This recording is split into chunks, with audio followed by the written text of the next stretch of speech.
Hi, I'm Simeon, one of the developers of the Create the Trophy Designer. This quick start video will introduce you to the key features of this simple yet powerful tool and demonstrate how to build your first trophy. Here you see your worktop, consisting of a turntable and 3 boxes. To begin, left-click on any of the boxes. It lifts up, spilling out its contents of loose shapes into a pile on the worktop. In mathematics, these shapes are known as Platonic solids, named after the ancient Greek philosopher Plato. Whilst they have several interesting properties, we use them for their aesthetic beauty and symmetry to form the basic building blocks of our design tool. The shapes act as though they are magnetic, enabling you to join them together to construct larger, more complex structures. To pick up a loose shape, place your mouse over one of them and left-click.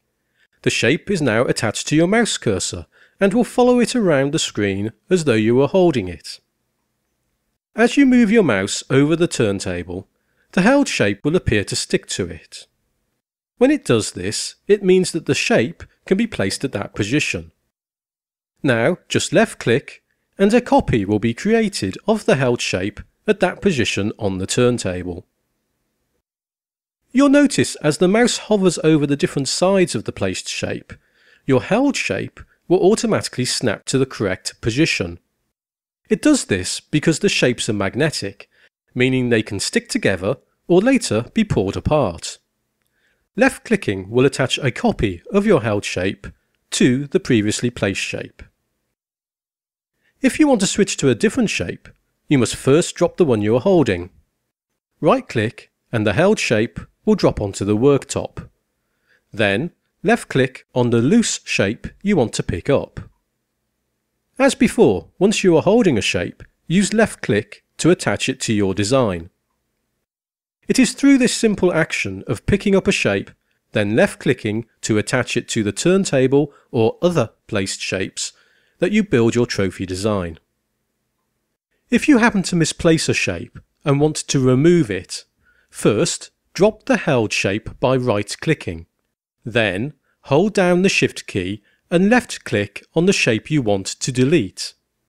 Alternatively, as long as you are not holding a shape, you can right-click on the shape you want to remove and then select Delete from the pop-up menu.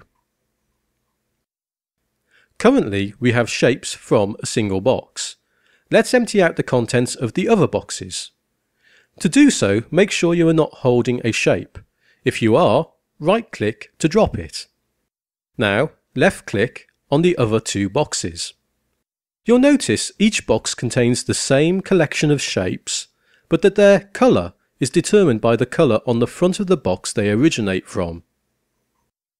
You can change the colour and material of the shapes from a specific box by right-clicking on the box to display its appearance panel.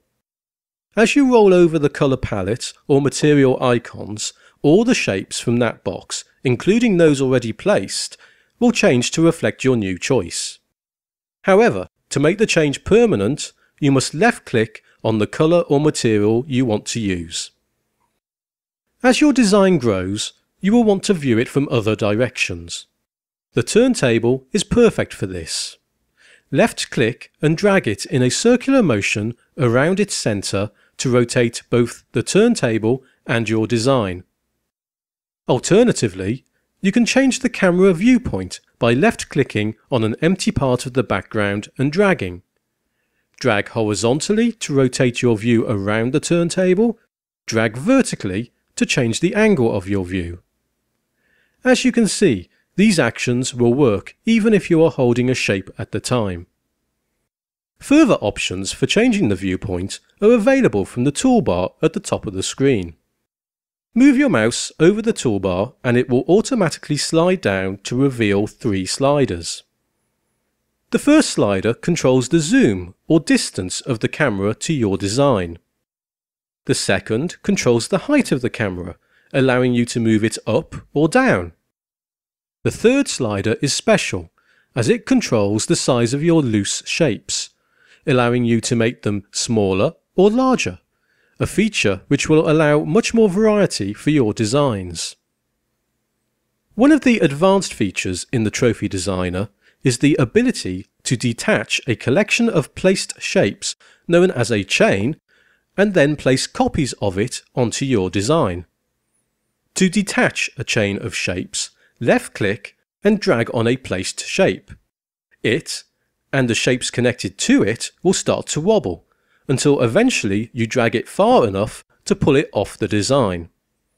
When you let go of the mouse button, the chain of shapes will now be attached to your cursor and will follow it around. As before, when you hover your mouse over the turntable or any previously placed shapes, the chain of shapes will automatically snap to the correct position. You can then left-click to create a copy of your chain.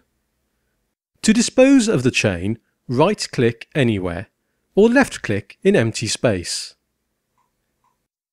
The Designer tool features both undo and redo functions. To access them, first drop any held shape or chain of shapes, then right-click on an empty part of the background. In the pop-up menu that is displayed, you can choose to undo or redo. Alternatively, you can use Ctrl-Z to undo and Ctrl-Y to redo. Several important features are accessed via the main menu, which is revealed by clicking on the menu button. From here, you can start a new design, tweak the graphic settings between quality or performance, take a screenshot, and most importantly, save or load your designs. The Save and Load panel shows the 9 available memory slots into which you can save, load, or delete a design. Select a slot by left-clicking it, then choose the action you want from the pop-up menu. Storage space is limited, so pay attention to the blue bar on the side.